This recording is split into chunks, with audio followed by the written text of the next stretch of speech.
guess I'd like to just quickly start. People maybe will be posing questions themselves in the audience, but this session, looking at sort of question of the relationship between making data public and public making data, where making data public maybe is understood in terms of initiatives like NewYorkCity.gov, where data is posted online about something as simple as number of sidewalk cafes, number of traffic fatalities, and so forth. I think each of you, in your own way, are showing examples and arguing for how we make sense of data, which in some cases, I would say, particularly in Natalie's case, or in Usman's as well, that this is, this involves actively engaging people in actually making that data, right? Or being a part of the process by which we're making sense of data-centric conditions that affect our environment.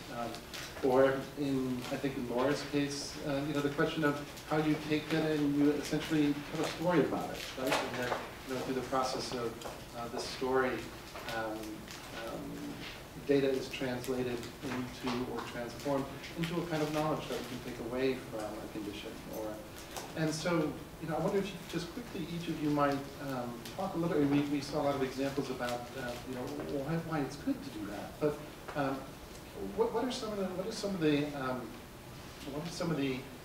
pitfalls in this? What in each of your work, in each of your projects? What are some of the challenges that you run into in doing just this kind of thing, engaging people to make sense of the data in the built environment and the world around them?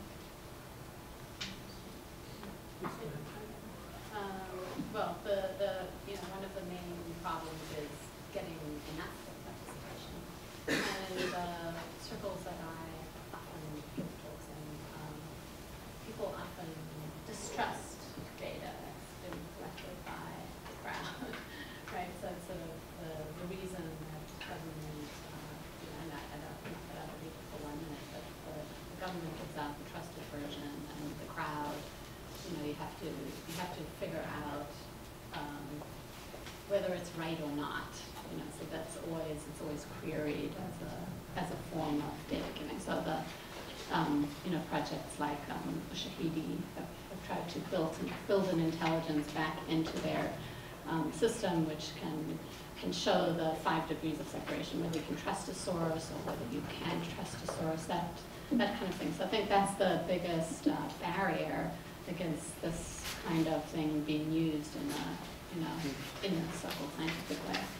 It's kind of interesting, actually. By contrast, just to actually jump on this, is trusting the data. Is this absolute thing with other data that it's... Yeah, normal people don't think that they have a capacity to judge or have an opinion about what an aerofoil might look like. And, it's rocket science, right, to design and think about why bird wings look different to plane wings and what that might mean. And most people don't feel like they have the aeronautical qualifications to have an opinion on that, or on air quality, or on environmental data, although, the environmental commons is something we all share. And so I think there's the distrust of data, but there's the over-trust of data that prevents people from forming an opinion and doing anything with that because they don't feel expert enough to make sense of the data. So I think that's one of the big things to get around and motivates the example of the strap-on flight simulator is that the visceral experience of that data makes much more sense once you know the angle of attack and the maneuverability. Then you can actually read a fluid dynamic model, right? It makes sense in which are the most data-rich simulations we have, and have an opinion, right? The skills are far more transferable than in the case of a flight simulator, a video-based flight simulator, or computer-based flight simulator. So this idea of visceral embodied data as a strategy to get through this issue of trust and who can have an opinion. Well, I think actually I have two anecdotes on that. One is Natalie and I actually had dinner with a friend of mine last night who's a neuroscientist, and we're talking about this issue about data and generating data and actually using other people's data and stuff. And he said, "There's no way I trust anyone else's data. Like even scientists don't trust other data because, as you pointed out, I don't know how it was collected really. I don't know what was excluded. I don't know actually. I build up an intuition of the way my data's collected. And what's interesting in all of the making data public initiatives that are sort of coming from a top-down perspective, there is this kind of implication that don't worry, it's been adequately collected, and here's the data, and all you need to do is look at this lovely map, and you can make sense of it. And yet this is contrasted with the fact that, and this is to do with air quality in London, even though the sensors work, and even though the data is being captured correctly, it turns out that actually the local government is actually cleaning up the air near to the air quality sensors. So, again, what are you actually looking at in that data? And the second anecdote I'd like to give is, so I came to New York a couple of days ago, and when I landed, I looked at some of my sensors that were on Patch Bay back in my flat, and I noticed a blip on the presence detector, which is basically a passive infrared, and it's sort of showing that there was some activity while I was out of the country, which was a little bit surprising. I actually tweeted about this, and I said, oh, the sensor shows this blip, or something like that. And of course, everyone assumes, oh, there must be somebody in the flat. Shall I go around? And they were tweeting, do you have any keys here? I'll go and check that everything's okay. And I said, well, hold on a second. That kind of wasn't the point. Because the sensor is showing something, but that doesn't necessarily mean that there is some truth to what I originally deployed the sensor for.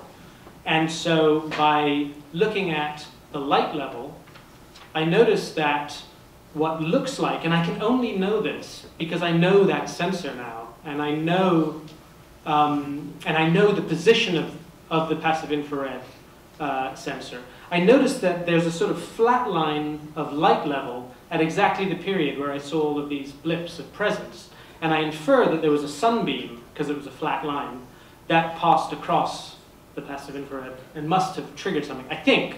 And so I actually tweeted this again, and then people were like, oh, or somebody said, then what you need is a video camera there. So you need a video camera to check the sensors that you've got there to see if there's any people there.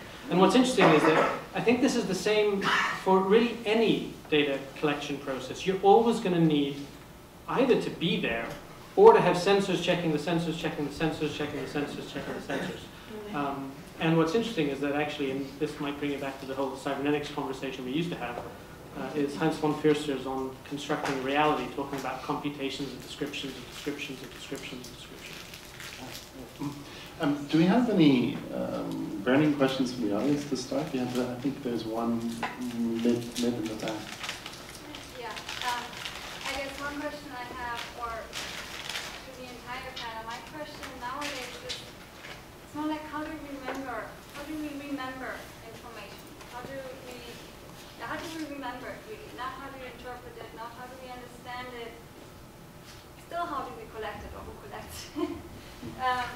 And I wonder, the storytelling aspect seems to play a very strong role. I mean, I can predict now that in 6 months from now, what I will remember is the story of a construction worker. It's because it's a very simple story, and it's something I would, personally, I'm not in construction, I would never have thought of that. So, and I get the sense that the projects at Columbia have a very nice combination of storytelling in a form of visualization that I will probably also remember, because it's unusual to, for me at least, I haven't seen this type of data visualization at exactly that form. So I was wondering if you had any comments on that. And I guess that one is not that for me, but I had a question for Usman and more of a comment that I used to do a lot of, I did some air pollution collecting sensor stuff like a few years ago, and I learned a lot in the process and all the research I did, but I have to admit I never trusted my own sensors. So I think there's actually a lot of challenges in this type of safe-made electronic devices to collect environmental data. But I'm really more interested in how do we remember information. I think that's a really great question. Sort of how you make it memorable, how you make it important. And I think this is actually how you situate it. And I think the power of stories, and what Laura's showing in these stories, is that stories are told by people, so they do have the embedded interpretation. It is someone's interpretation. And what I think is the opportunity we face now, and the literacy challenge that comes with it, is the visual strategies for telling stories, the visual evidence we introduce into the visual and auditory evidence we bring into telling those stories, because there's a hierarchy of representation, and stories, while they make sense and are memorable, it's just a story, right? It doesn't have the necessarily, it doesn't have the truth claim in it, which, I think the ambiguating around what data means is, how do we trust them? Are they true? What is the truth claim? Is there a truth? Is it worth? But I thought the question is, it's like, how do we start reading our environments differently? Because all these projects are also education projects. Maybe I can answer it a different way. I think the question is, what do you want to remember versus what do you want to be remembered? So in that sense, what do you want to have archived, and whether an archive is useful or whether it's not useful, right? Because data, it means different things to different people. So in terms of how much math or whatever they can understand. I know that's a bad answer, but it's true, right? So not everybody. You don't presume that everybody understands the computation necessary to make a data visualization. You don't have to remember every piece of data coming at you. It's what has an impact on you. But the question is how to archive, and how to archive things in a way that makes sense. And most data archives are completely nonsensical, which make them impossible to be accessible. And that's a big problem. Okay, I'm sorry, maybe I didn't pose that question right, but I guess I'm really talking about this archive, the one sort of on top of my body. I think it's what impacts you. That's your archive. I think that's, Natalie's work is really very engaged in environmental discourse and how we act as planetary citizens. And if you agree that this describes your work. I think the one interesting thing. So it's like, if the point is me walking around, which it is, because I have similar interests, and looking at trees, and now it's like, wait a minute, there was this construction worker. Maybe it has something to do with the buildings. I mean, that really seems to me very transformative. Whereas, I think that's all I wanted to say. It's like, it's like there is a lot of data, obviously, and a lot of different backgrounds. And I think my theory nowadays is not so much the fear of our own lack of expertise that makes us not become engaged. It's just there's too much out there. Right, but I think that's there is this perception, I think, now that we don't need to remember, because there are these devices and there are these banks of servers that remember everything that we thought was important at the time. And of course, this is a false, it's almost like a false memory. And so I think your question actually raises this very important question, which is, what is memory in the context of a very filtered kind of collective storage mechanism, which is partly our stories, but also the way those stories get archived themselves, right?